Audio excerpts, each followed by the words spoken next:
So I'm gonna see if I can make some cashew milk with this thing right here today. I'm just kind of winging this. It says in the directions how much I'm gonna put. I'm gonna go ahead and put the water in. You see, I don't really have that much. And this thing's gonna heat it up, let it like kind of soak, and then grind it up after that.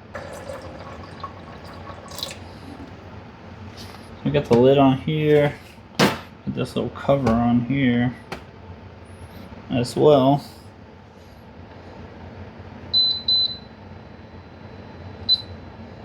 Set it to nut milk. It has soy milk and nut milk. I'm gonna guess. Put it to nut milk because I would have guessed you have to use the soy milk on soybeans. So it has the temperature on the front. So we're gonna come back when it's done. Okay, so it's done. I'm gonna go ahead and take this off. It's a little warm. This comes right out.